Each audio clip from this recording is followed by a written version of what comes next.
Good morning all of you. मैं Rakesh Kumar Soni team Prince की ओर से।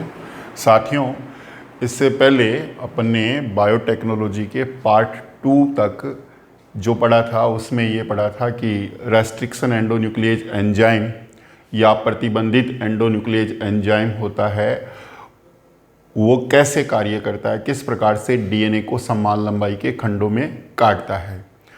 अब पुनर्योगज डीएनए टेक्नोलॉजी में जो साधन था दूसरा, वो दूसरा साधन है, उसके बारे में भी अपन ने स्टडी की थी कि वाहक क्या है।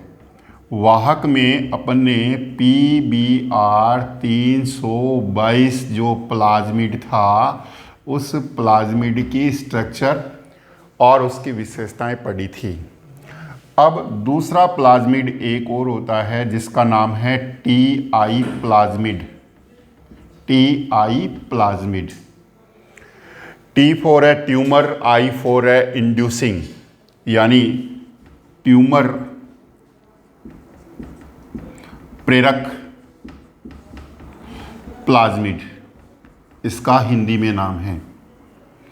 ये प्लाज्मिड है, इस प्लाज्मिड का स्रोत होता है एग्रोबैक्टीरियम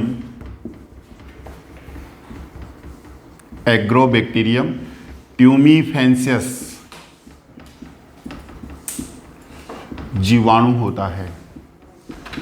ये एक मृदा जीवाणु है जिसका नाम क्या है, एग्रोबैक्टीरियम ट्यूमीफेंसियस।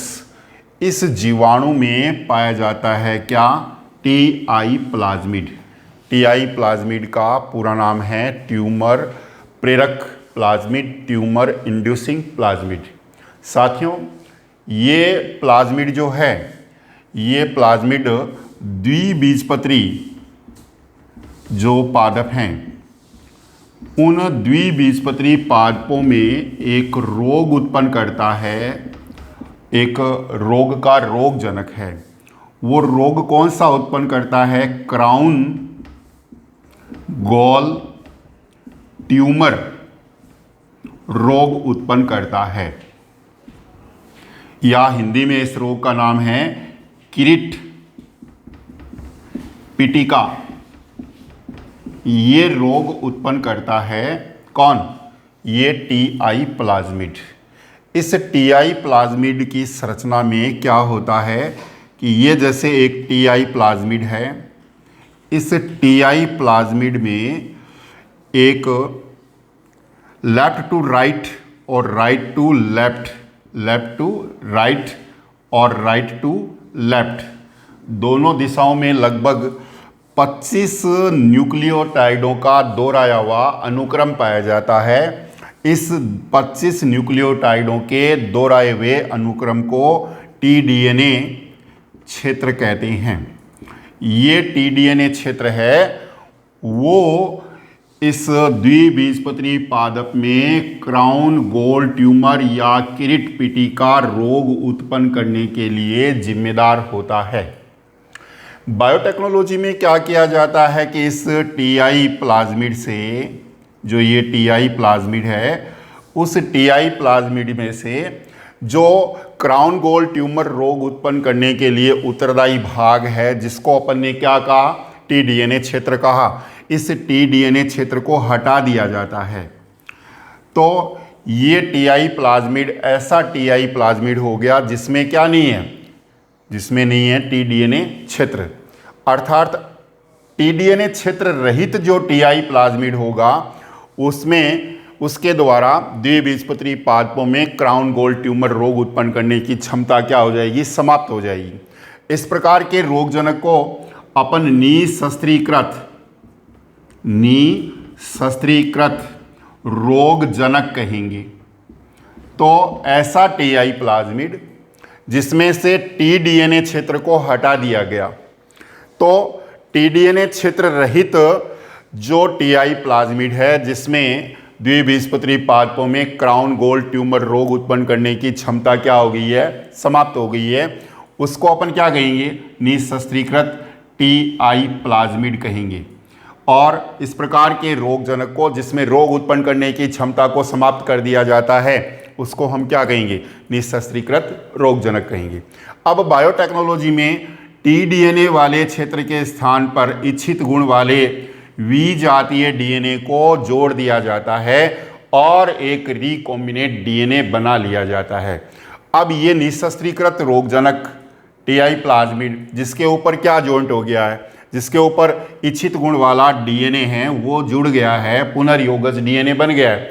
ये प्राकृतिक तौर पर जब द्विबीजपत्री पादपों को संक्रमित करेगा तो अपने साथ किसको ले जाएगा, इस इच्छित गुण वाले डीएनए खंड को भी समावेशित कर देगा, पादप परपोषी कोशिका के अंदर पहुंचा देगा। किसको, इस वी जातीय डीएनए को। और ये वी जातीय डीएनए उस द्विबीजपत्री पादप में क्या करेगा, अपनी अभिव्यक्ति करेगा और मानव उपयोगी उत्पाद और सेवाओं का उत्पादन हो जाएगा।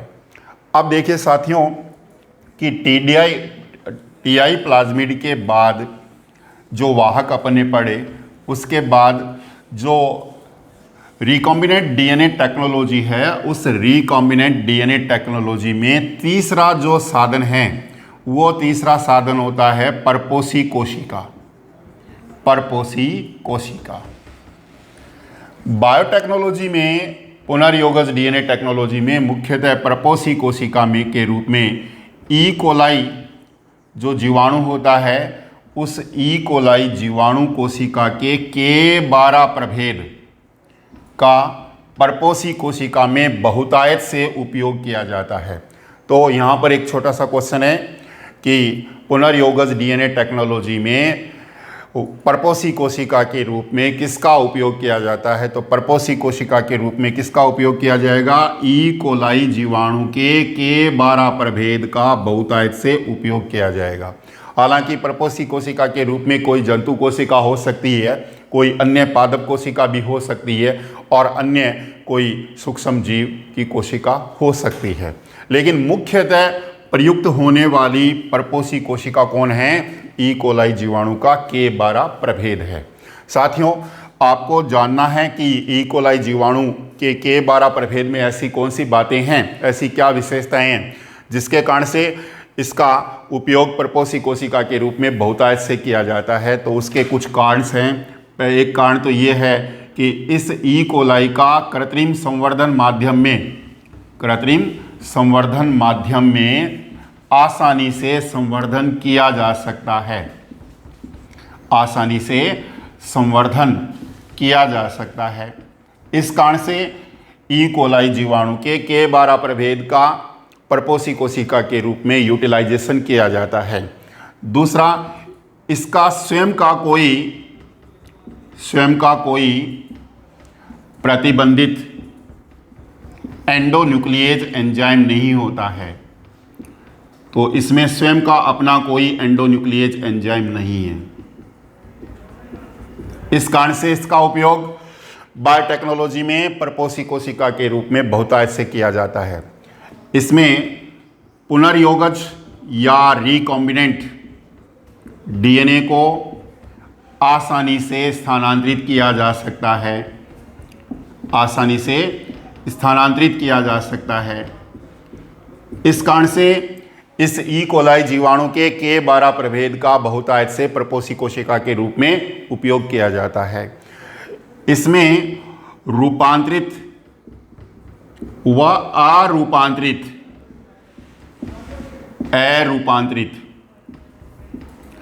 कोशिका की पहचान आसानी से हो जाती है। इस कारण से ई कोलाई जीवाणु के K12 प्रभेद का बहुतायत से उपयोग किया जाता है। तो एक कारण तो ये है इसका परपोषी कोशिका के रूप में यूटिलाइजेशन ज़्यादा करने का कि ई कोलाई के K12 प्रभेद का संवर्धन माध्यम में आसानी से क्या हो जाता है, संवर्धन हो जाता है। और इस ई कोलाई के K12 प्रभेद में स्वयं का कोई प्रतिबंधित एंडोन्यूक्लिएज एंजाइम्स है वो नहीं होता है। और एक कारण यह है कि इसमें पुनर्योगज डीएनए आसानी से स्थानांतरित हो जाता है। और एक कारण यह है कि रूपांतरित और अरूपांतरित जो कोशिका है उसकी पहचान आसानी से हो जाती है। इस कारण से बायोटेक्नोलॉजी में परपोषी कोशिका के रूप में सबसे ज़्यादा यूटिलाइजेशन किसका किया जाता है? ई कोलाई जीवाणु के K12 प्रभेद का यूटिलाइजेशन किया जाता है। अब परपोषी कोशिका के पश्चात जो पुनर्योगज डीएनए टेक्नोलॉजी है, उस पुनर्योगज डीएनए टेक्नोलॉजी में प्रयुक्त होने वाला नेक्स्ट साधन है DNA ligase enzyme. DNA ligase enzyme. ये डीएनए लाइगेज एंजाइम वो एंजाइम होता है जो डीएनए खंडों को जोड़ने का कार्य करता है। तो डीएनए खंडों को जोड़ने में प्रयुक्त होने वाला एंजाइम कौन सा है? तो आंसर क्या है? DNA ligase. तो डीएनए लाइगेज है वो वाहक के साथ विजातीय डीएनए को जोड़ने में प्रयुक्त होता है। तो डीएनए खंडों को जोड़ने का कार्य करने वाला या जोड़ने में प्रयुक्त होने वाला एंजाइम कौन सा है? तो उसका आंसर क्या आएगा? DNA ligase enzyme. अब पांचवा जो साधन है पुनर्योगज डीएनए टेक्नोलॉजी में वो है Taq DNA polymerase. Taq DNA polymerase enzyme. Taq DNA polymerase enzyme है, उसका स्रोत होता है थर्मस एक्वाटिकस जीवाणु। यानी थर्मस एक्वाटिकस जीवाणु से प्राप्त होने वाला एंजाइम है, उसका नाम क्या है? टेक डीएनए पॉलीमरेज एंजाइम है। ये एंजाइम है टेक डीएनए पॉलीमरेज। इसकी मुख्य विशेषता क्या है? इसकी मुख्य विशेषता है कि ये एंजाइम ताप स्थायी होता है। तो वह कौन सा एंजाइम है जो ताप स्थायी होता है? तो टेक डीएनए पॉलीमरेज। इसका स्रोत क्या है? थर्मस एक्वाटिकस जीवाणु। अब इस एंजाइम का यूटिलाइजेशन पुनर्योगज डीएनए टेक्नोलॉजी में कहाँ करते हैं, कैसे करते हैं? तो देखिए, एक टेक्नोलॉजी है पीसीआर टेक्नोलॉजी, पॉलीमरेज श्रृंखला अभिक्रिया। इसका हिंदी में नाम है पॉलीमरेज श्रृंखला अभिक्रिया। इस पॉलीमरेज श्रृंखला अभिक्रिया के तहत, जिसका अध्ययन अपन आगे डिटेल में पढ़ेंगे, शॉर्टली अपन को यहाँ पर यह जानना है कि पॉलीमरेज श्रृंखला अभिक्रिया जो होती है उसके द्वारा एक पुनर्योगज डीएनए की करोड़ों प्रतियां कुछ समय में बनाई जाती है। तो वह टेक्नोलॉजी कौन सी है? पीसीआर टेक्नोलॉजी है। तो इस पीसीआर टेक्नोलॉजी में टेक डीएनए पॉलीमरेज एंजाइम का उपयोग किया जाता है। कैसे?